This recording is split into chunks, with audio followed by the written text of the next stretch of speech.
Bienvenue une fois de plus dans ce programme. La Cour constitutionnelle du Malawi a annulé l'élection controversée de l'année dernière qui donnait vainqueur le président Peter Mutharika. Le juge a estimé que le vote du 21 mai avait été entaché de nombreuses irrégularités. Nous reviendrons sur ce sujet dans nos prochaines éditions. Les députés mauritaniens ont mis en place une commission d'enquête pour faire la lumière sur les 11 années passées au pouvoir par l'ex-président Mohamed Ould Abdel Aziz, dont la descente aux enfers s'accentue 6 mois après avoir passé le relais à son ancien bras droit.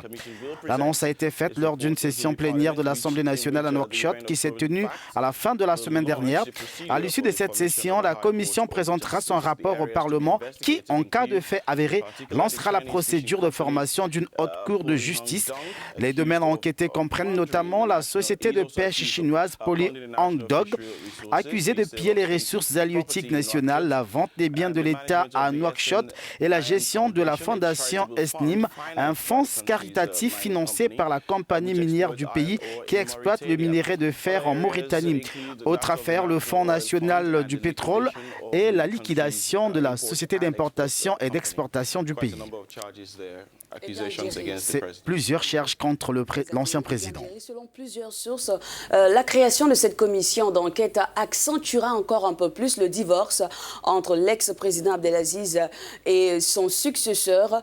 En décembre dernier, on se rappelle, cet infidèle de Al Razouani, l'ancien ministre Sidi Mohamed Ould Taleb Amar, qui prenait la direction de l'UPR, l'Union pour la République, le parti au pouvoir. Et pour en parler, nous avons depuis Nouakchott, en Mauritanie, Moulay Nadjim, notre correspondant.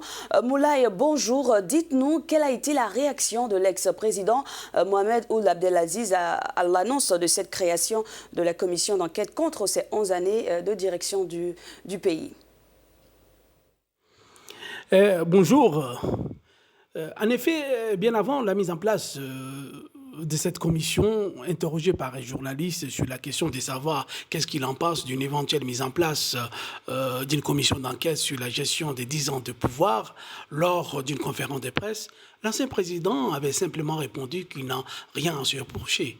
Il avait même ajouté avec arrogance qu'ils enquêtent une fois pour toutes et qu'on en finisse. Certains ont interprété la réponse de l'ancien président comme une menace qui risque de se tourner sur les députés.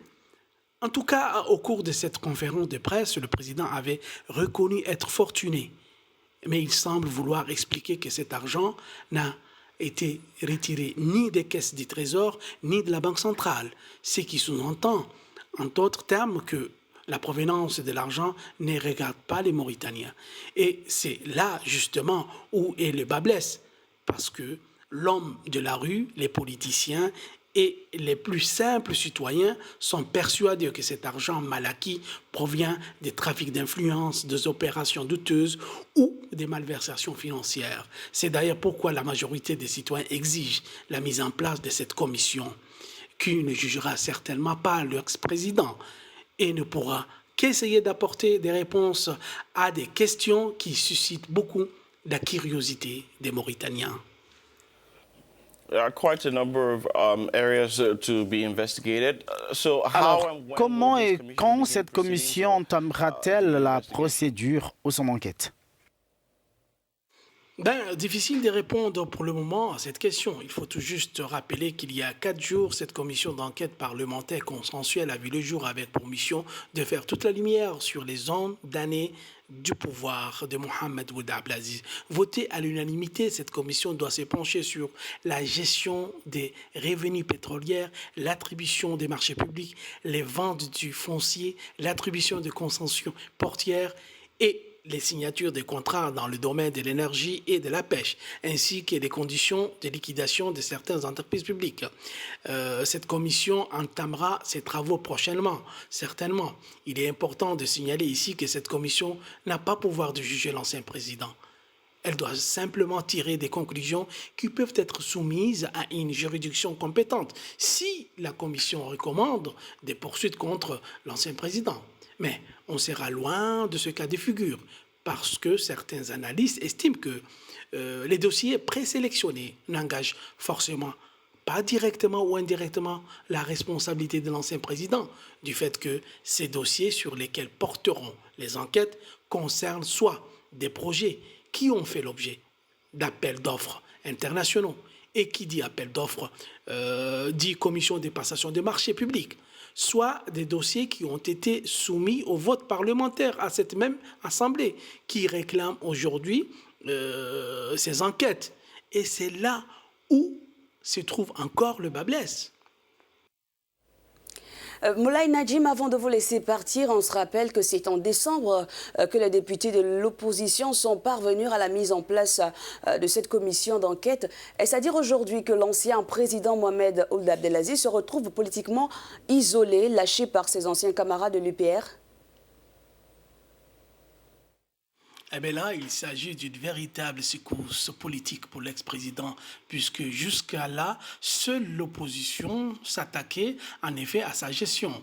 Le règlement de l'Union pour la République, l'UPR, le parti au pouvoir, majorité, au principe de cette commission d'enquête, vient renforcer encore un peu plus la mise à l'écart de l'ancien président.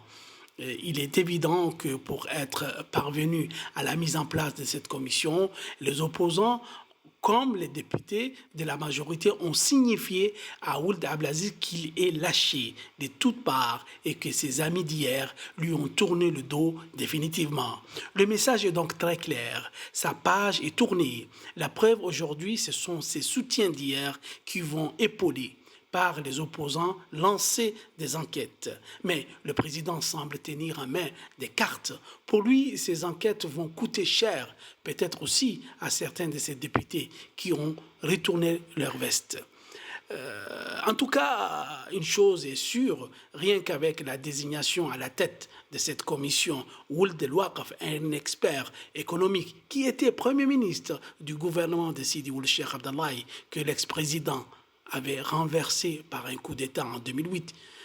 Déjà, avec le commencement des choses, commence très mal pour lui qui, selon les rumeurs, est versé dans des scandales, en effet, des vases communicants.